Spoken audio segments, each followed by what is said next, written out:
Nice.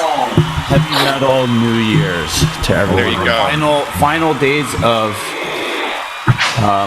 what do you call it? Whatever this year is, 2023. Whatever hell year this is, yeah. We're saying Actually, sayonara. was that premature, or do you do it after or before? You do it before, right, or after? What, the music? Yeah. That particular song. I mean, I know they do it when the ball hits, and then they... Yeah, during the ball. So we're kind of doing our own ball drop right now. Yeah. There you go. That was it. Yeah. Where's the ball? Yeah, well. There it is. There it is. Oh, there you go. Oh, my. Yeah. You guys are amazing. You have everything within reach. Yeah. And you can enjoy this without having to be in Times Square with, a million other people crowded together, right? Have you ever done that? No. I haven't done it. I haven't really been too tempted to... I highly recommend not doing it. Did you try it? Oh, it's not even try it. We did it. What time of day did you have to get there? Way too early. And they highly recommend that you use a restroom before you start lining up. And then, it becomes like a odd situation because you want to get there early so you can be in the front, but then you have to have a really big bladder, or at least a super empty one. To make it. I mean, you might even need to go dehydrated. But then there's the other dilemma. You want to drink, right? Yeah. Hydrated. Right. You don't pee your pants while you're waiting to be, in the front row with Britney Spears at the time, I guess. So she was. Wow. And, a lot of extra information here about New Year's Eve. No, I have copious Times Square about why you should not do it, no matter how you know what, it's not people aren't sitting there cheering. What they're doing is they're screaming because they're freezing is really what it is. Hey Steve. Okay. Yeah, Steve, did you ever go to Times Square for the ball drop for New Year's Eve? One time. Okay. And that's about the right answer. I almost peed in my pants because I had to pee so badly, and there was no place to pee. Wow. And that's when I said, you know what? This ain't worth it. Yeah. This ain't worth it. There you go. See? There wasn't a diaper in the bag. Yeah. There's only one better answer than once, which is never. 0.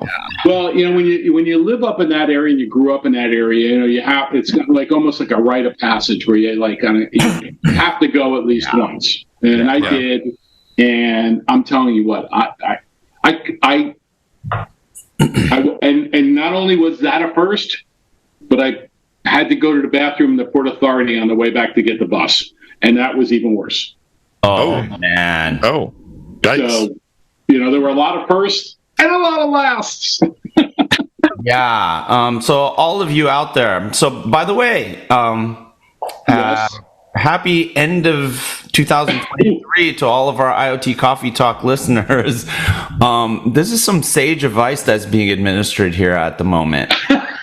Yes. You are planning on going to the Times Square ball drop on New Year's Eve. The Apple drop. Or Apple, yeah. No. Don't do no it. Drinking of any liquids whatsoever. Do that or train your bladder. Yeah. Think of it as a 10-hour flight to Tokyo where you don't want to go to the bathroom. Yeah. There you go. That's what it is. It's a 10-hour flight to Tokyo.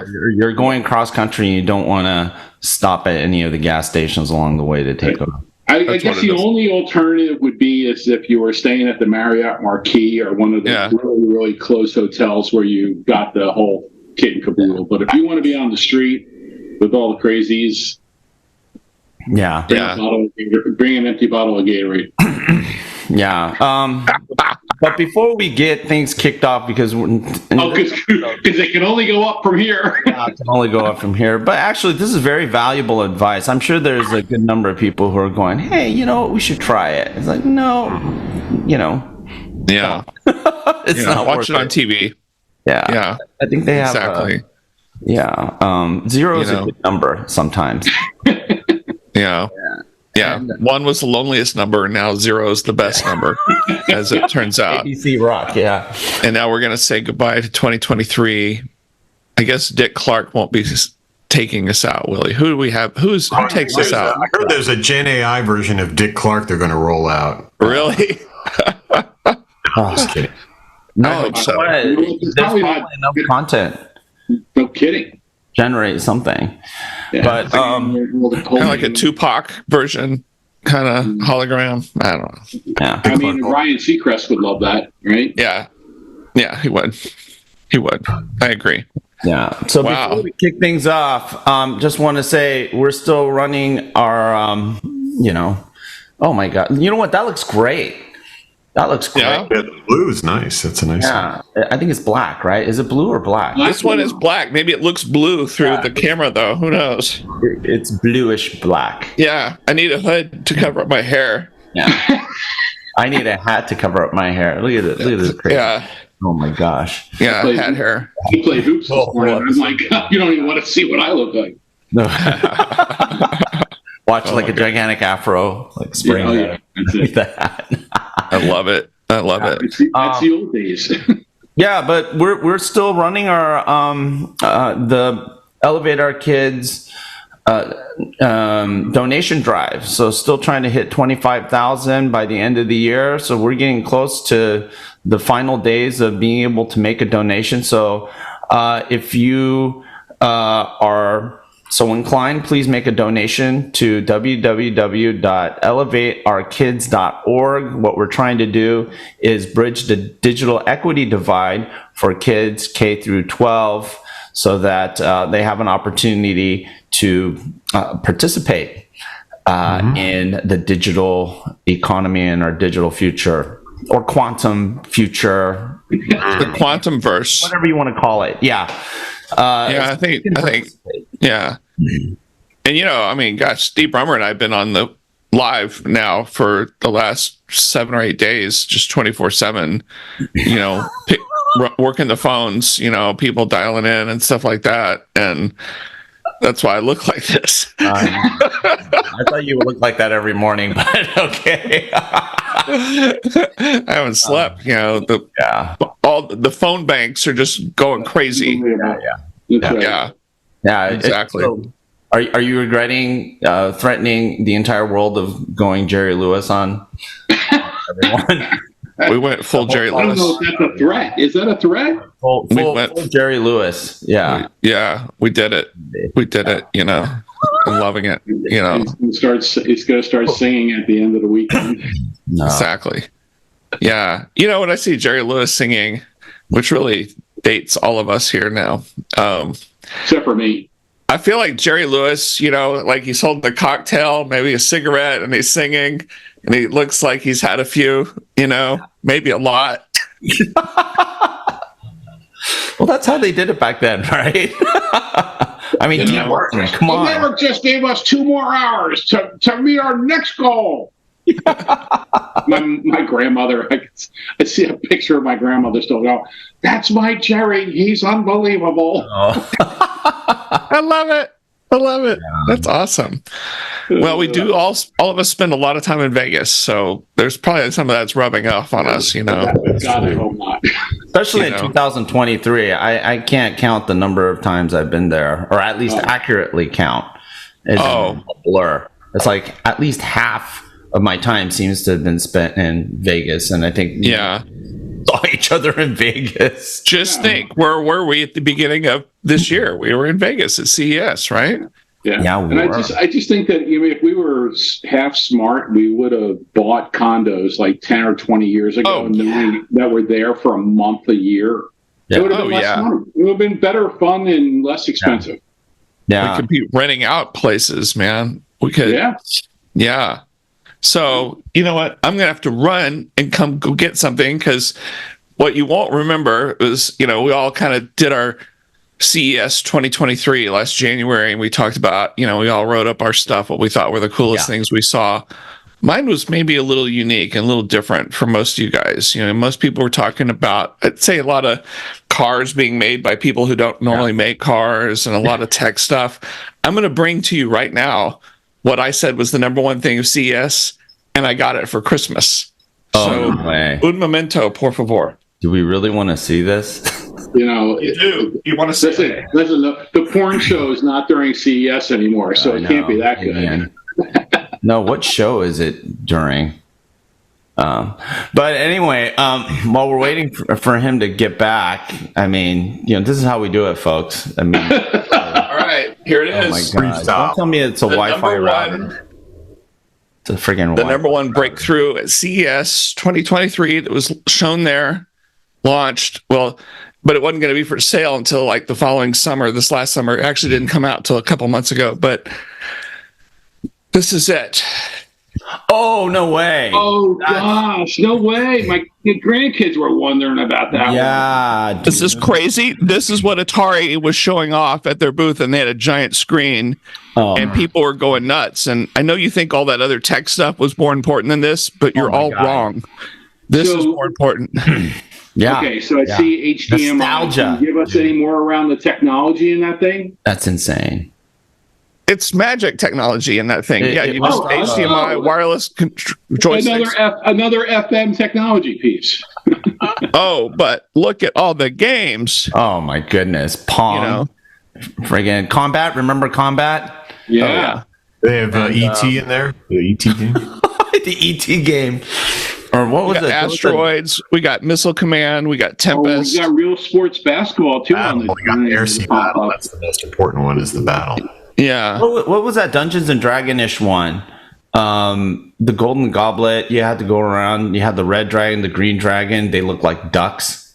They didn't really look like ducks. Wow. The red dragon was really fast. It was really. How about that? This is pretty quiet. This is great stuff. And actually, when they were showing it off at CES, they didn't have joysticks like this, and they got customer feedback, so they upped their game. I forgot what they did before. There was some other kind of controller. They really didn't need to have such a big chassis for. They probably used a microcontroller. They could have probably ran. They could have, could probably. I know what you're saying.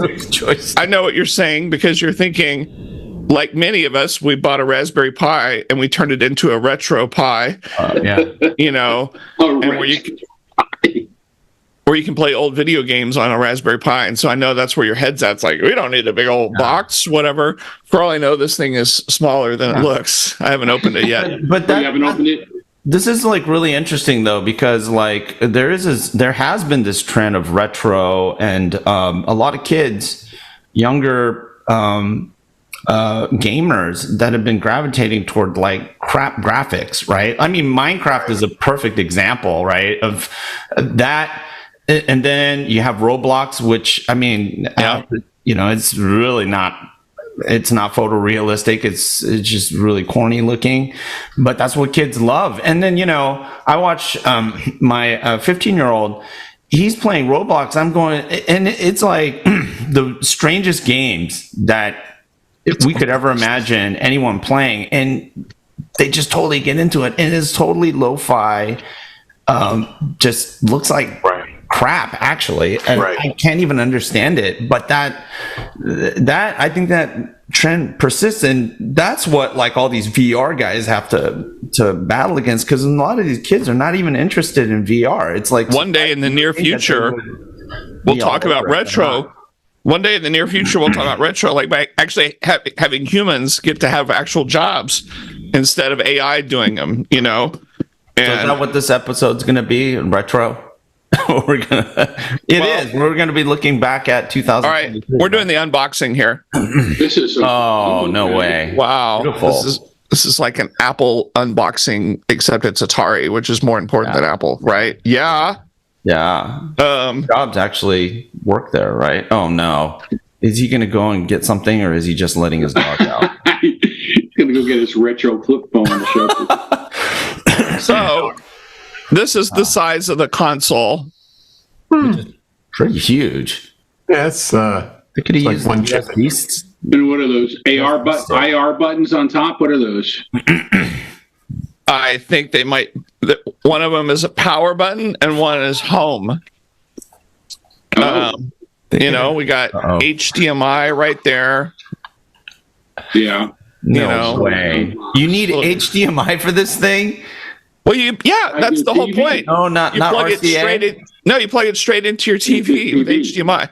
They've modernized it for the 21st century instead of RCA cables. I understand what you're thinking. They have like little the UHF like little connector thingies, whatever, the prongs in the back. Speaking of prongs, oh no way, dude! It's got a trigger on the joystick. That's pretty sophisticated. Yeah, it really is. Actually, it's a little too much. I mean, what kind of retro game are you going to play with? So is it got to get connected to the console too? Is that is that a power? Is that a power? It's a power. It charges them up. They're wirelessly connected. Yeah. I think the one they showed at CES was wired. It was. Yeah, that's right.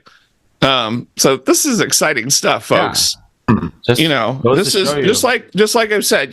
Once we're all homeless and don't have jobs because of AI taking over, maybe, but just like what we see trends in retro, we see trends in I want artisan food or handcrafted this or thoughtfully created that.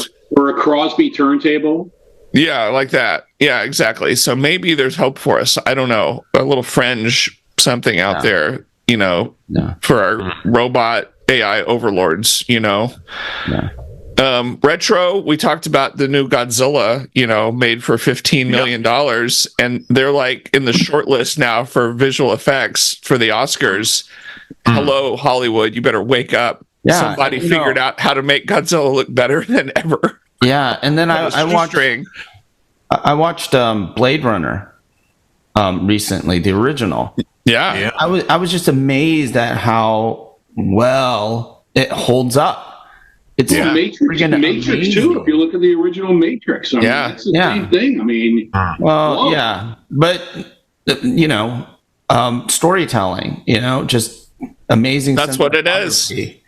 It's the story. It's just so much more important than all the friggin' CGI. That's why this Atari thing is. That's why this Atari thing is going to be popular. That's why people still play Nintendo after all these years, even though they don't build super powered consoles like Xboxes and PlayStations. It's the story is better.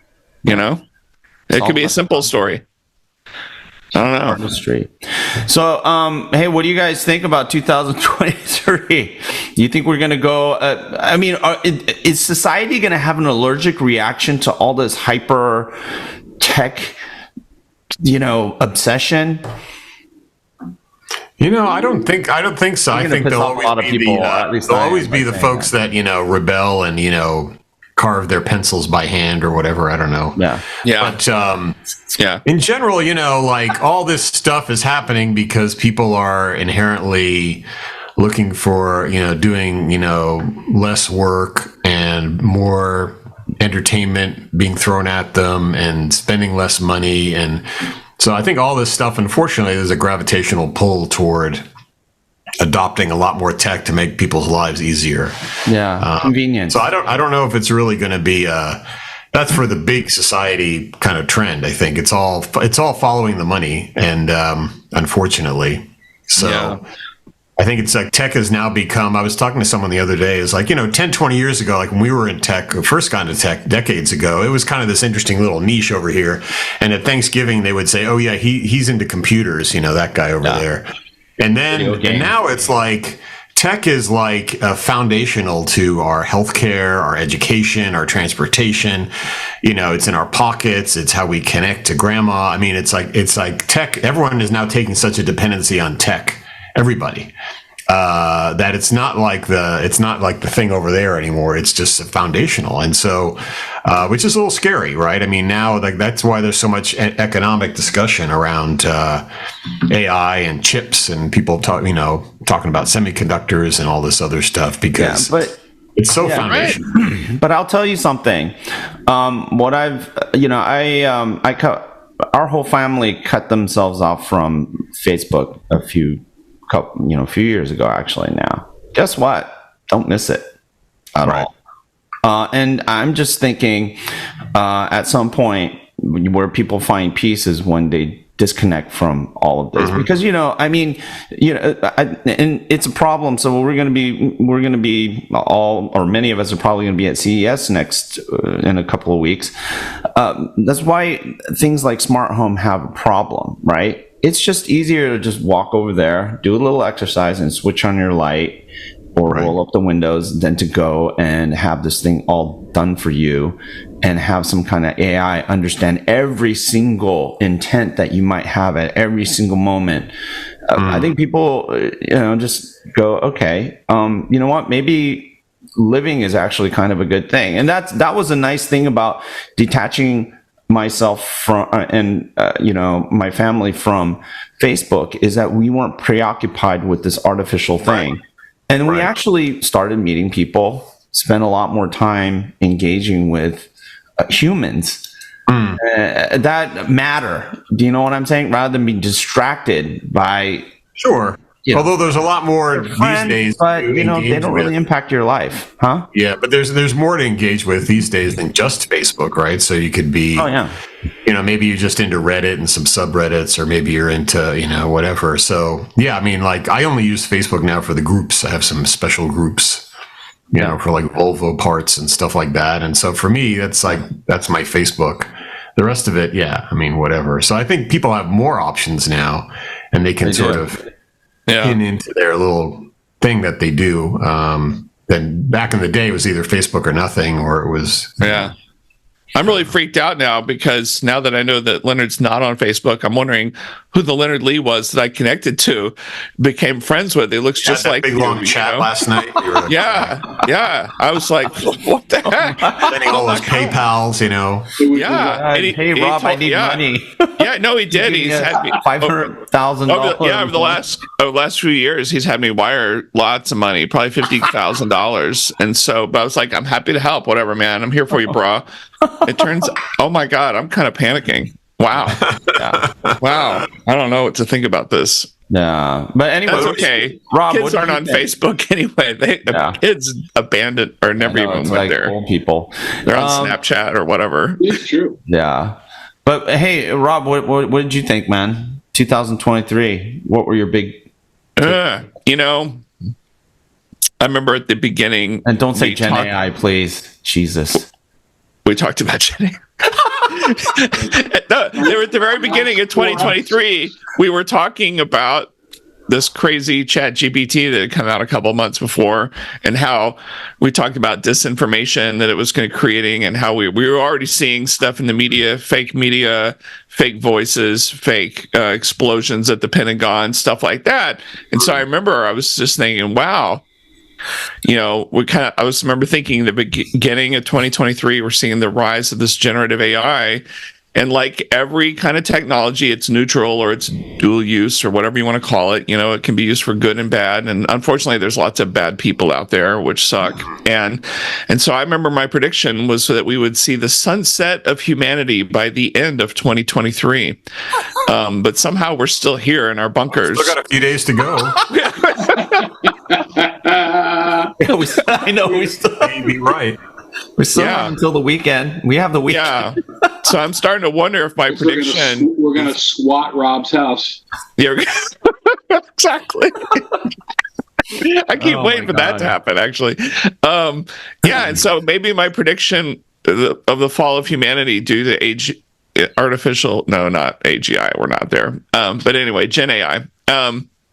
Maybe it won't come true. Maybe I felt at the beginning of the year there was this hype and acceleration, and things have gotten more and more powerful, and you're seeing a lot of other players come in throughout the year. And I thought there was, and since I go do this, military advisory stuff 3 times a year, that was the big talk with all these generals and admirals, at the Pentagon and stuff. They're like misinformation, things that look real that don't, they're super concerned. And so, it's like, wow, maybe this is it. Maybe we're done, but we're still here. We're alive and kicking. I'll say that now. And then 2024 will just be like, Yeah.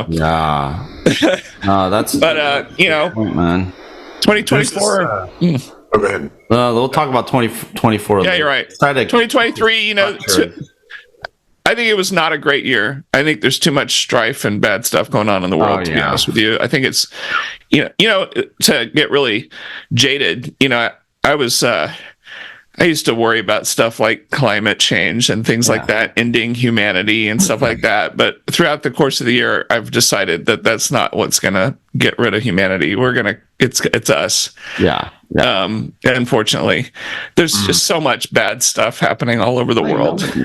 Yeah. I mean, the thing is, I think you're right. We assume people care, but most people don't. They care. Although you see I'll just counter Rob a little bit to say that bad stuff has been happening a lot for a long time. True. And now because of our such connectedness, which keeps hyper accelerating, we are on the ground 24/7 and all these bad things happening right in our face. So I think there's a little bit of a perception thing too, where, if you look back about decades ago, there's a lot of really horrible things happening that probably we never heard about. But so we just didn't know. Yeah, that's a good point, Pete. We didn't know bad things were happening all over the globe back then. But now every day live, we know everything instantaneously. Yeah, it's too much. It's too much. It is too much. Yeah. There's this, I don't know if you've seen it in economics, they call it the law of diminishing returns, right? So the more you put into it, the less you get out of it. And then it kind of slopes. Now there's like Ray Kurzweil, I think, said the law of accelerating returns, right? So now it's like the more you put into it, the faster it's going. And I think we're in one of those acceleration modes big time in 2023 and 2024. But it's interesting. The thing is, with the diminishing return stuff, so this is what in a recent Forbes piece that I contributed to, I said one of the things I said is, don't worry about revenue acceleration. Be much more worried about profit acceleration.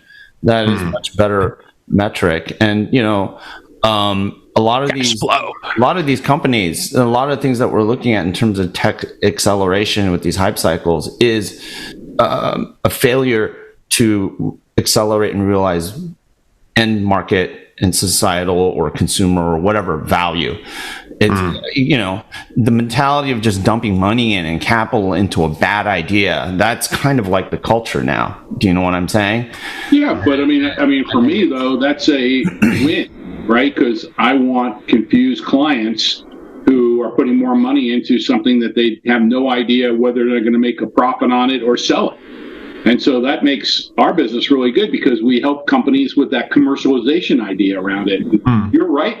There's no shortage of great technology, but there is still shortages of people trying to figure out where it fits in the economic scenario. But it's not your business to go and create, foster crap businesses, right? And then tell customers to pump more capital into a dubious or even bad idea. What you're doing, and all of us are doing, is telling people, think twice about what you're doing, and maybe this is a better way of looking at what you're doing. And if your conclusion is this is bad, cut it on. You got to tell them. Yeah. I think also as part of it is like knowing, I talk about where the gravity is, like in all these different things. Where's the gravity? And I think gravity is accelerating. So I know that's kind of sounds weird, but I think the gravity is accelerating, and things that were, they talk about skating to where the puck is and all that stuff. The puck is like moving really fast right now, and it's really hard for people to get there. I don't know if the puck is moving fast. The volatility is increasing, and a lot of that so riffing off of what Rob just said earlier, with a lot of what you're alluding to, Rob, is this decline in trust. And that's what I've felt over the last year in very concrete ways. Just look at your email inbox or any of the calls the robocalls, how they're getting more specific, sophisticated, and you can't trust anything. I mean, 2023 is where I definitely saw trust in many, many things, whether it's relationships, personal or with commercial entities or partners or whatever, just start to get attacked, and I think it's only going to get worse along the lines of what Rob was talking about. And I think that's what the generals are concerned about, right? And in the military, it's like, what happens when society, the trust in institutions and everything else just completely declines? And that's happening right now.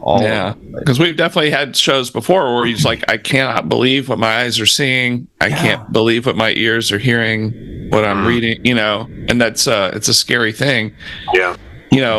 Back to economics of all this generative AI and everything with it accelerating. I don't know. You saw I read a piece from Vinod Kushla a couple days ago, and he's one of the biggest VCs in the world. And he was an early VC funder of OpenAI. And he talked about the economic, he said it's going to be deflationary.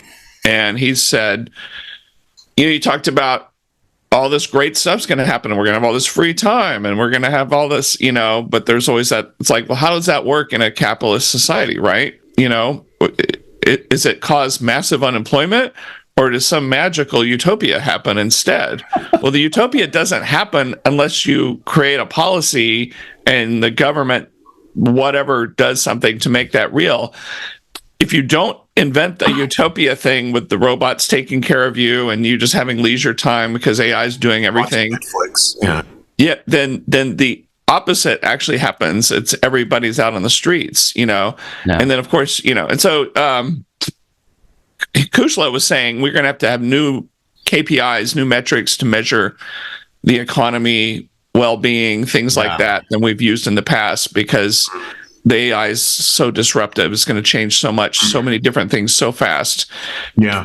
Well, even there's like they're arguing about the unemployment, they use the unemployment rate as a rate that metric has been used since like the 30s or 20s or whatever. And like, we need different metrics to talk about how long people have been looking for jobs or how long, like there's these other metrics that really talk about the health of the employment economy. Yeah. You can't take the 1099s and all the people that have started their own little businesses out of that are still being shown up as numbers with no jobs. So, true. Right? Yeah, good point. Over Christmas, it was interesting. I love them for communicating to relatives and friends and stuff that you haven't talked to in a while at these parties and things. And one of this guy who remained nameless from a major university in the Boston area was saying that he was talking to a class. If you wanted to reverse the negativism that's around the world and all the things we do, stop all social media for a month and see what happens. Will the youth be able to know there's a protest going on in Rockefeller Center? If you stopped all that for a month, not will we only go back to the way we were before where we had to read it in a newspaper, right? Or Walter Cronkite gave it to you, but... Or The Way We Were by Barbra Streisand. But I mean, just to think about how all those negative things and the protests and some of the things that are happening around the world that are driven by what would happen if we stopped for a month, like shut it down. Would that change the way we look at things? Will that change it? Yeah, I mean, but I guess the argument is is the not knowing better? I mean, I think it's like you certainly don't want things to be distorted, but I think saying like, well, I'd rather have my news like delayed by 48 hours and written in print, I don't know if that's necessarily good. I think the idea of distorting the things and that's a little more dangerous to me. But that's what scales a hell of a lot faster than the truth and clarity. Along the lines of what you were talking about earlier, Rob. I mean, if you can't, you have a lot of bad guys out there, right? And they have tools that have a much lower bar to hit, like scale out efficacy and impact. Than asymmetric to do some. Oh, it's totally Microsoft. That Microsoft friggin' Ignite. That was the funny thing. They were talking about the uneconomy or the miseconomy or whatever, basically saying that the measurable uneconomy, which is all this criminal stuff, right? Hacking, ransomware, blah, blah, all that stuff, is like the second or third largest economy in the, it's bigger than China, it's only second to the United States and China, something like $8 or $9 trillion a year. That's how big it is. But then that's probably underestimating, right? Sure. And so now, if these guys are able to leverage these technologies at an asymmetrical effect or a more advantageous effect than the economies, then where are we? They have the ability to undermine every single economy that's built on some degree of integrity. And that's where this whole trust topic, I think, is going to become so big, or is something that I've noticed has notably become an issue. And dude, I was watching Clear and Present Danger with Harrison Ford. Dude, the ending of that movie was really weird, and I think it's so cool to watch these. It doesn't matter what that content is. We shouldn't cancel anything. We should just be able to watch movies from the past, because they're such a great, they're just great ways to reflect back on how we were thinking back in the day. Mm-hmm. And Harrison Ford, when the president's lecturing him about how dare you, sir, basically, Barry stuff, he basically, he says, we can't afford another scandal. So back then we cared about scandal and the integrity of our politicians. Look at today, Dr. Man. Ryan, I noticed you don't have a get out of jail free card like I do. Yeah. That was insane, right? And but the mentality, I mean, today all of that seems irrelevant. It's scandal after scandal after scandal after. I mean, it's just like sometimes you get silliness that basically buries all that stuff almost. But sometimes your faith gets renewed when you see a Santos who built his entire campaign and everything else around bullshit, get thrown out, right? It just, I mean, you got to have some say, okay, well, there's some. There's a limit. I don't know, man. It's like, how did someone like that get in the first place? I mean, I thought I was going to run for president, but I said, I got too many skeletons in my closet. But Santos is like, I don't know, go for it. I don't care what my skeleton. Make up everything, invent a whole life. You got in. And you can fool everybody all the time for a while. I was so surprised about that. I cannot believe they're not going to give him a pension and free medical for the rest of his life. I just don't understand that. Oh my God. After that. Apparently he's on Cameo, so if you want a personalized greeting, you can get one. Oh, yeah, but we will be able to generate. Who is he when he's personalized? Really cool cat. Yeah, that's right. Images. I am. That is funny. Well, maybe we need to have because we have zero trust IoT networks. Maybe we need zero trust social networks. Yes. Well, we already something. We already. That's a great idea. Trust. How do you do that, Pete? So. I mean, isn't that the biggest thing? So, Leonard, you're sitting there talking about, this other uneconomy. It's all hackers and bad stuff everywhere, and it's getting bigger and bigger. And then there's been a lot of talk that this new AI is going to be a double-edged sword. It's going to facilitate even worse hacks and expose threat vectors that we never saw coming. At the same time, you're supposed to use AI to help you defend against all this stuff. Yeah. I think cybersecurity is just going to go crazy town in 2024. New waves of hack attacks, all these bad people, bad humans, stop that. But, I mean, they're like creating cottage industries around it. I mean, think about the economy, like you said, Leonard. I mean, got companies in Russia and India and all these other bad areas that are just got people that are just trying to get that money from other people. Well, I mean, it's just like, but seriously, how's your job today, honey? Yeah. Oh, that's great. I just stole, $250 million from somebody. Yeah, but hey, you know what? Good job. What was it last week, Rob? You said that there was the hockey stick of unemployment. Maybe the way that it works is there's a hockey stick of unemployment in traditional or conventional economies, and then there's a hockey stick of employment in the uneconomy. And then what do you get? So we all work for Dr. Evil? Yeah. And then there's your Web3. There's Web3. So there you could chalk up a win for Steve. You're gonna be a war profiteer. Yeah. Oh. Yeah. Well, you know what? I remember relaying a comment, and who knows if it'll be a prediction, but I remember having an admiral say, related to some of this stuff, one of our conversations, like, are we going to have to do missile strikes against data centers? And it's a strange thing to hear, but maybe it's not that strange. Ooh.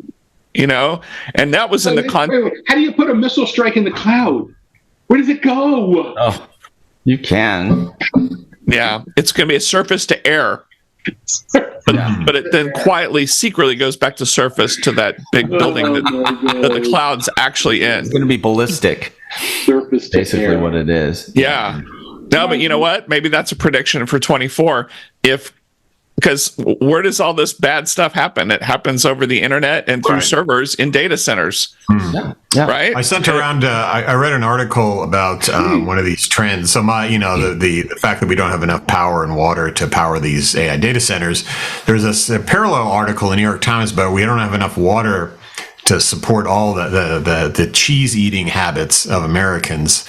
They like eating a lot of cheese and a lot of chicken, and mozzarella cheese is number one, and it takes a ton of water. There's not enough groundwater to produce the mozzarella cheese habits of the U.S. And I was thinking, well, between the data centers and the mozzarella cheese, I don't know which one's going to win out. No. I'll take those fried cheese sticks with marinara any day over the cloud. There you go. So just think about when you eat that cheese stick, that could have gone to an AI workload, but instead you're eating it. See, I'm eating it.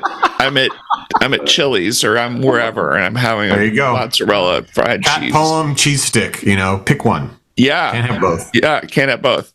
That's a big. You brought up a good point there. I mean, gosh, I think we've talked about this before. Just the amount of energy and water and everything. We complained mightily about blockchain being a waster of immense amounts of energy to mine Bitcoin, but running these AI training, AI models, all that stuff, that is a lot of juice. We have not paid the piper on that yet, so I think that'll be a hot story for 24 again.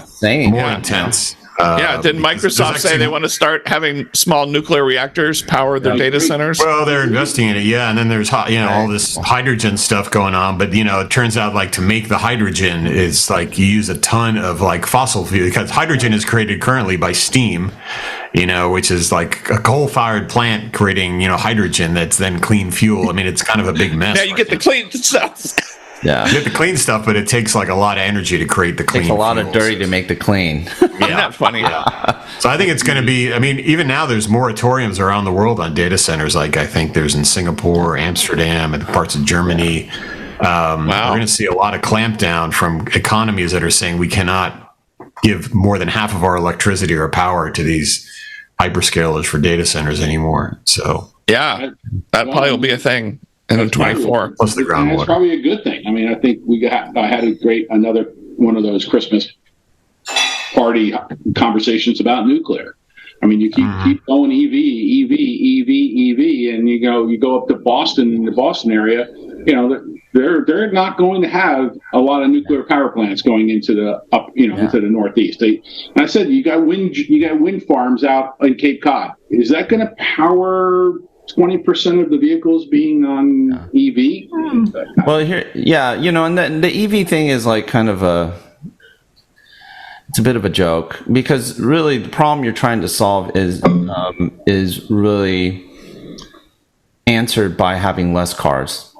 Yeah, That's the answer. It's just that the auto industry will never admit to it, and then a lot of governments will. I mean, their industrial policy will not allow for it. But that's the answer. Is like, how do we reduce our dependency on vehicles? The Matrix. We're going to have flying vehicles instead. Matrix. The Matrix is how we get everybody in pods and insert them into the Matrix. Yeah. And they're going to use their VR goggles with new generative AI, and they're going to have a better life there than they're living out on the streets. And they thought a cellular phone was going to kill brain cells. I mean, not to knock EVs. EVs, I think, are great. It's a great option. It's just I just really struggle seeing how it's going to take over everything. And I think, I've written about this. I noticed that the Japanese guys, they never went full on with the EV, right? The Europeans did, and the Americans did. They just said, hey, we'll just continue to take advantage of our advanced hybrid systems because we're going to bank on oil industry going to being around for a long time. We just have to be able to scale out its end market use, right? Yeah. So, and then now you see everyone pivoting, like GM, all these guys going, oh man, this EV stuff is like not that easy, right? And there's so much interesting news out that you hear about, like car dealerships. They tell you it takes 60, 90 days typically to sell a car, to move the car. And then what you're hearing right now, it's in the moment, is the EVs sitting on the lots are taking upwards of a year to sell. Right. And so the car dealership owners are like, I can't sell this thing, which is a very interesting deal because through policy or whatever, we're like trying to do the EV deal. And so, and there was a lot of hype. And obviously a lot of people were gravy training behind Tesla. And so GM and Ford and everybody got their act together and started saying, this is the future, and we're retooling everything, and we're going to lay off all these people, and we're going to hire all these computer programmers, and da-da-da. And now they're not able to sell anything. And so a lot of the talk right now is everybody but Tesla is collapsing as far as the EV market, just because they can't sell them fast enough. But what's the number one selling car in the U.S.? It's Tesla. So there is a demand. If you do it right, there is a demand. The problem is these metal bender car companies and their dealer networks, no offense to anyone who owns a dealership, but this whole model is kind of fakakta. I mean, it's crazy. So, they can't do software. They can't update these. What was it? The Chevy Blazer has got like 24 different errors and stuff. Yeah. I mean, come on. I mean, like, this is basics.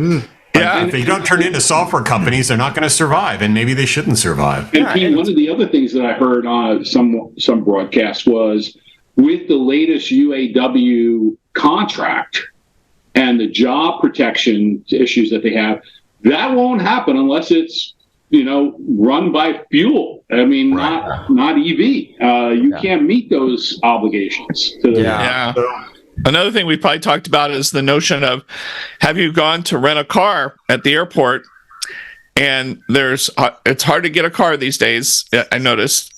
But then they will go, but we'll give you a deal on these EVs. And they got all these EVs from different makers, and no one will rent them because, and I think probably that's because it's still the 80-20 or the 99-1 rule of the average person who's renting a car isn't an EV owner, and they're paralyzed. They don't know what to do with it. It's like, crap, if I rent an EV from the airport and I'm going to be around for a week in this other city, I don't even know what to do. And so now you're seeing this at rental car companies. They're having to deeply discount the most high-end EVs because no one will take them because the average, I think it's education. You say that, Rob. I stayed at the Westin in Copley Square, and people were pulling in the valet with their cars, and some of them were EVs, and they would ask the valet guy, there was nowhere on the Westin Copley website that said that you had an EV charging in valet. So there's a lot of that kind of stuff going, because I had I would have taken the Tesla if I would have known that I could every night when I passed the valet guy, they plugged me in. Right. Yeah. Versus having to sit at a supercharger in Waltham for, 27 minutes. I mean, you're right. I think it's a lack of information. The infrastructure needs to get better. People need to get more educated. but it's inevitable. I mean, it's just a matter of when it's going to happen. But I can't imagine we're going to abandon basically the companies that can figure it out, like Tesla, will do well. Oh yeah, and other companies that will struggle will fail. Unfortunately, that's kind of the way it's supposed to work, right? I mean, maybe there's even room.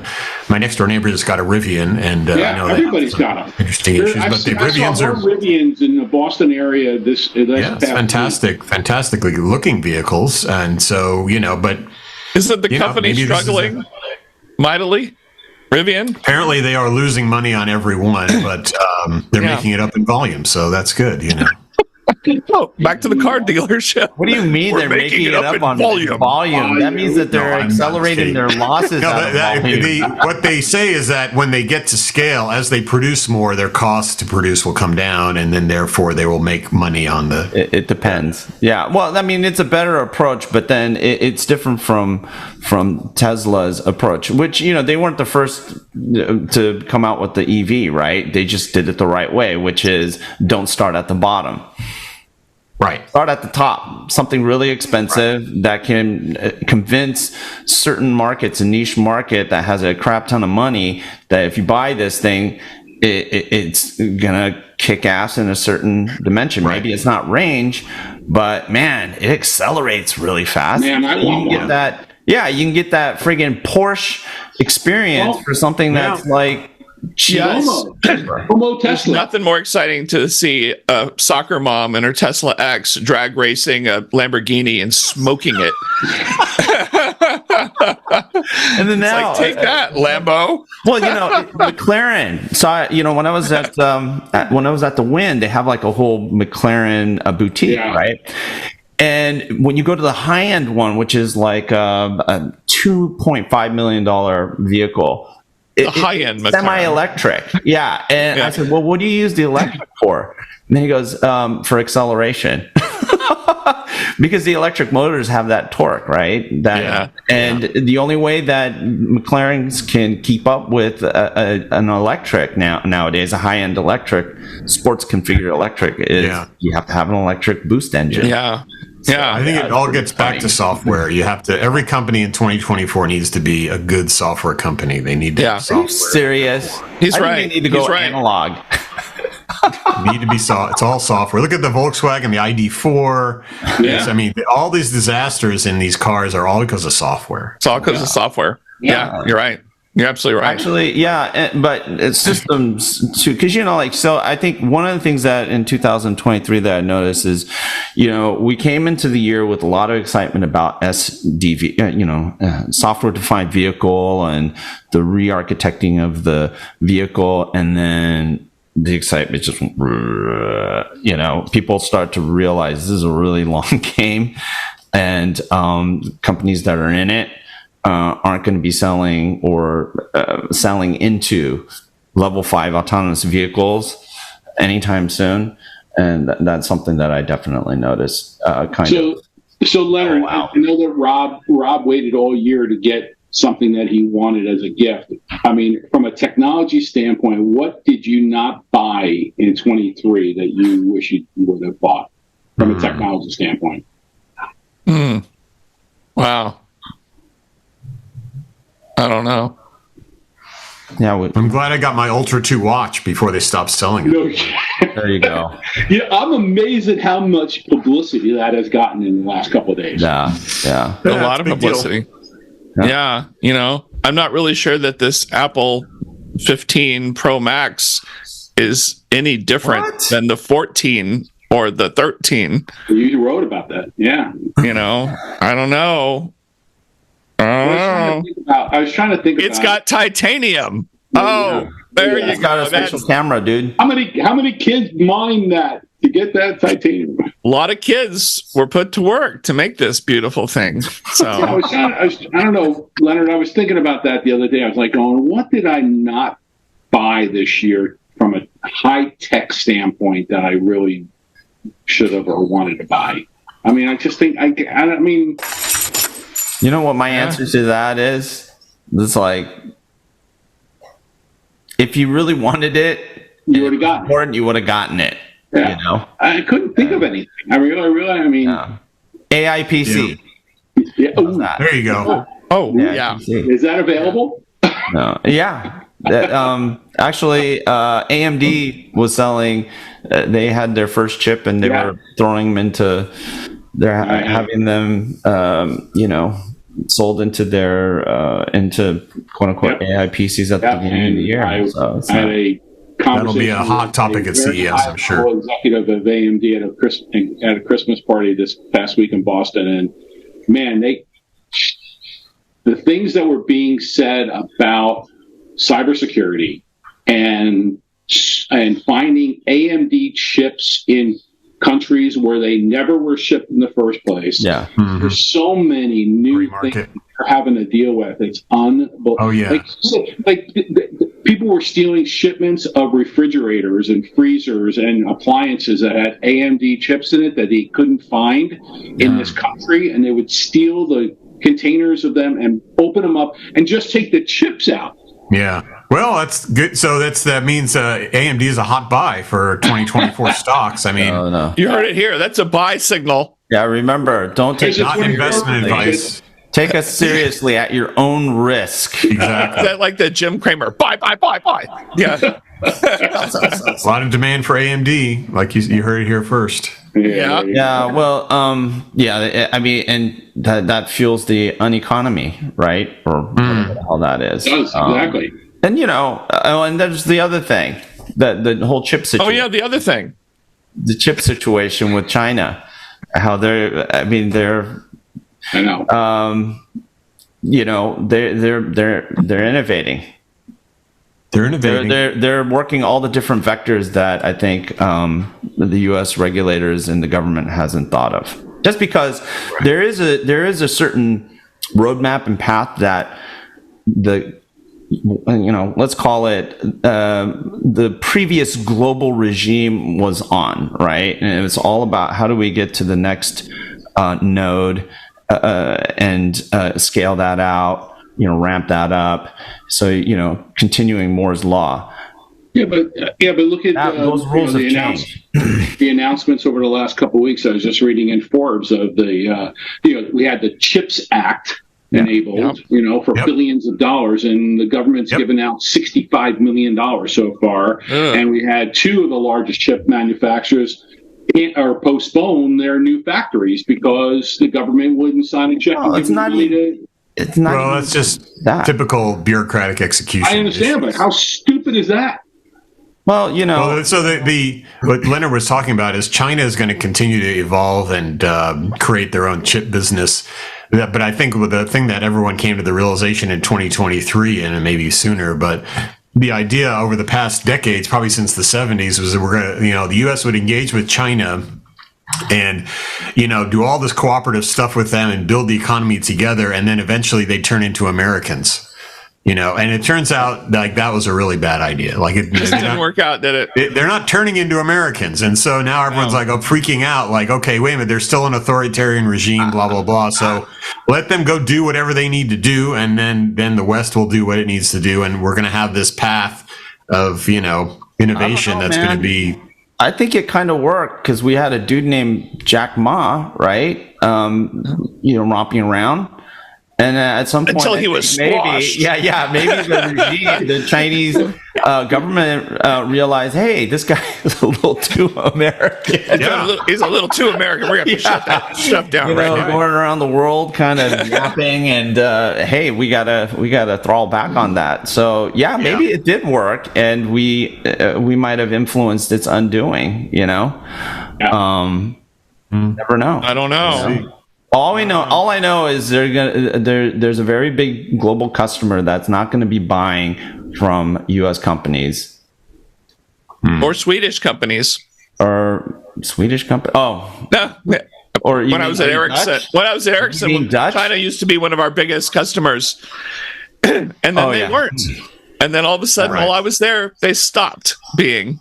No, that'll definitely be a reset on business plans for a lot of companies that were highly dependent on China. It'll be interesting to see how it affects Apple too in 2020. A lot of this, there's the unintended consequences. There's policy that the U.S. has towards China, but it turns out it affected other countries and other companies.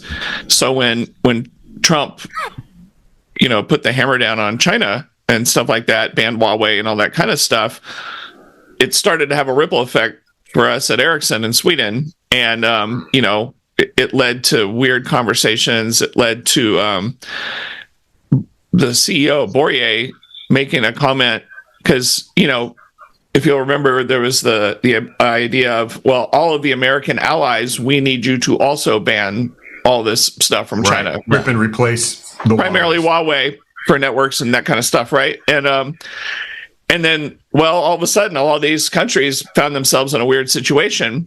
They're like, okay, we're going to go. But as soon as Sweden said, we're going to do what America says to do, all of a sudden, well, China's like, well, then we're going to stop buying Ericsson gear to build networks, and we're just going to use Huawei gear. And I remember the CEO of Ericsson, Bourrier, demanding to the prime minister or whatever of the king of Sweden, Ericsson will leave Sweden and we'll move to America. We'll have to move somewhere else if you don't change your policy, because you're about to just crater our business. Yeah. Well, it's all very interconnected. It's hard to untangle stuff. And I think that's the takeaway is the world is very interconnected and there's ripple effects all over the place. Yeah, it is. I mean, that is, and it's super complicated. But the key word from Rob Tiffany, unintended consequences, right? Is if you don't really think, if you think about this too geopolitically from a one side's perspective, then you definitely don't see the situation. It's like any kind of military,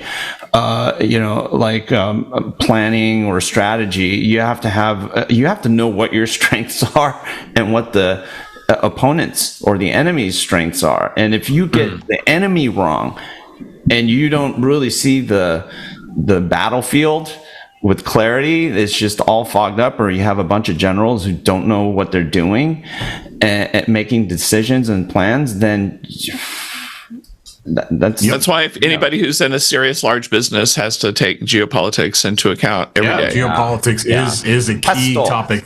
It's got to be part of everyone's strategy. Yeah. And to Steve's point, it's going to help us all be very busy in 2024 helping companies figure this stuff out. So I agree. Yeah. I agree. So, confused people. Absolutely. There you go. Confused people, good for business. That's right. Good for business, not maybe good for mankind. Maybe not good for mankind. For a very good YouTube podcast either, though. or as an old friend told me when I was in the consulting business, where there's mystery, there's margin. I like that. I might have to use that line. That is true. That is true. All right. I think we made it to the end of the show. Oh my gosh, I don't even know what this. So this is a really weird one, right? Yeah, I can't wait to hear your description. Read your description about this one. Existential. It is existential. Weird. Well, but that's who we are. We all made it through the Kobayashi Maru of December, and we've come out to the other side, and we're very existential. And now we talk about the only way to win the Kobayashi Maru, as you know, is to not play. So I just changed the rules of the test. Yeah, well, I got accommodation for original thinking. Yeah, it's exactly that. You change the rules. That's so brilliant. But Thank you, William Shatner. Next week, in the new year, 2024. 4 We'll be providing our predictions for that year. This year, we just provide a really depressing recap of 2023. Because I think the only two people in the world that were really, really happy this year or thought it was a great year, Jensen Huang and Satya Nadella. True. I wrote a lot of software in 2024. Tim Cook, maybe. A lot of presents under their trees this year, I'm sure. Yeah. All right. Well, who wants to take us out? The final episode of the year. And I think the rule has to be someone who's wearing one of these. Yeah, not me. I think it's Pete. Yeah, you do it. Okay. Well, let's see. I haven't done this before. So how do we do this again? However you like. Well, thanks for joining us this year on IoT Coffee Talk for a long, wonderful year of interesting existential questions. And thank you, Leonard, for hosting and Rob and Steve and everyone else is for joining us. There is still a few days to donate to the Digital Divide Equity. What's the name of the thing again? Elevate our kids. Elevate our kids. So make sure you give to that. Rob, so, Leonard, he's wearing a shirt, but didn't you know? I got the shirt. He didn't have the teleprompter was doing the wrong thing. It was like Ron Burgundy, right. That's right. And also check the podcast out on YouTube. Good YouTube channel going there. On all your podcast stations. I think someone said we were on Audible last time. Buzzsprout, Audible. Buzzsprout, all that everywhere. Good stuff. And I guess we'll see you all on the other side. Here's my little ball drop. Yeah. All right. Happy New Year, guys. All right. Good riddance to 2023. Exactly. Sayonara 2023. See you next week. All right. See you guys. Adios.